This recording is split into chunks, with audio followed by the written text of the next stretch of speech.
Magandang araw po, welcome po sa aking channel, Love9 TV. Patalasasan po, meron po ba kayong mga properties na napapabayaan or non-performing assets? Plan nyo ibenta, pero wala kayong oras sa pagbenta nito. Kung ito'y pagkakatiwala nyo po sa amin, tawag lang po kayo sa aking numero, usap po tayo, gawin ko po ng video for free. Yes, libre po, wala po kayong babayaran. Tutulungan pa namin kayong mabenta ang inyong property. Kami na po bala sa marketing, sa boosting or paid ads. Even sa tripping, hindi na po kayo mapapagod sa pag-entertain ng mga buyers. Kami na po bala sa lahat. Tawag lang po kayo. Nandito po tayo ngayon sa Dasmariñas, Cavite kung saan meron po tayong bagong video presentation. Isang 3-story commercial building na nasa BC area at main road. May lot area po ito na 100 square meters more or less at may floor area na 300 square meters more or less. Ito po'y titulado. Buhay po ang may-ari kaya wala po kayong maging problema sa documentation o sa transfer ng title. Dito po sa baba ay meron pong common na toilet. At dito naman po ay may nangungupahan na drugstore at medical clinic. Kaya income generating na rin po ito. Pati po sa second floor at third floor. Ito po ang loob ng drugstore at medical clinic. Malaki ang spasyo. Meron na rin pong dalawang split type aircon. Meron pong mga outlet, naka-tile flooring, at pulido din po ang pagkapintura ng ceiling at wall. Ito pong buong building ay may monthly income na 115,000 pesos. Then dun po sa katabi nitong building ay may excess lot na free na po yon. At meron din pong umuupa doon. Kaya umi-income din. So yan po yung ground floor.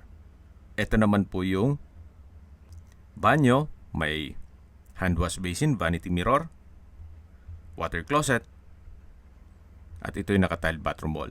Ito po yung sa ilalim ng hagdan. At naka-wooden door. Ito naman po yung staircase. Naka-granite natural stone. Then may brick stone itong staircase wall. At dito naman po tayo sa second floor. Na meron po itong tatlong commercial space. Ito po yung unang commercial space. Sa dulo may split type aircon. Pahaba po ito. Then next is yung second na commercial space sa second floor. Ito naman po ang loob niya before nung wala pang nangungupahan. Para at least may idea po kayo. Then meron na rin pong mga outlet at split type aircon. Then, ang third na commercial space naman ay ito po. Then, meron din po itong glass wall and door. At halos same size lang nung unang commercial space. So, lahat po ito ay income generating na. Pinakita ko lang sa inyo yun nung bakante pa siya. Para may idea na po kayo. Kasi sa ngayon may mga nangungupahan. Then mula naman po dito, yan po yung main road na kung saan busy area po yan. Marami pong tao dito, kaya napagandang magnegosyo at hindi po mabakakante. Ito naman po yung hagdan na papunta sa third floor. Naka-granite staircase, brickstone ang wall, at nandito na po tayo sa third floor. Meron din po itong banyo na kung saan kumpleto din po. May water closet, hand wash basin, vanity mirror.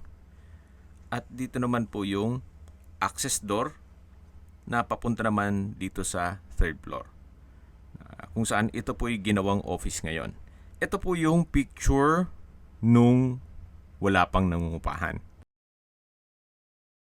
Maganda pagka-finish. May tatlong split type aircon, naka-tiled wall and flooring. May pin lamps itong ceiling. Then sa dulo po ay may brickstone design din yung wall. Mapapansin nyo po, napakaganda ng pagka-finish niya. Hindi po tinipid. Kaya dun po sa construction cost ni owner dito ay malaki din ang inabot.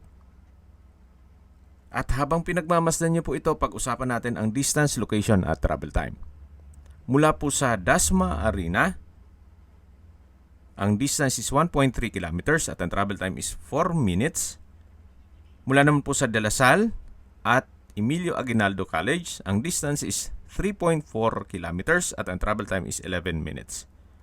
Mula naman po sa Vermosa, ang distance is 7.2 kilometers at ang travel time is 18 minutes.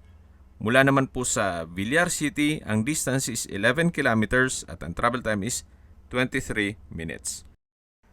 Kung manggagaling naman po sa Manila o sa airport, ang distance is 26 kilometers at ang travel time is 1 hour. Okay, sa presyo na po tayo. Binibenta po ito ni owner sa halagang 24.8 million pesos. Medyo po malaki yung naging construction cost niya. Ang sabi sa akin ay maibalik lang yung mga nagastos. At ito na may halos bago pa. Kaya wala naman po kayong ipapagawa dito. At kung sakali man na makakuha rin itong property, pwede namang i-endorse sa inyo lahat ng nangungupahan dito. Kung may mga katanungan po kayo, tawag lang po kayo sa aking numero. At sa mga kababayan naman natin nasa ibang bansa, meron po akong WhatsApp, Viber, Telegram, at Signal. Same number lang po, 0917-316-3399.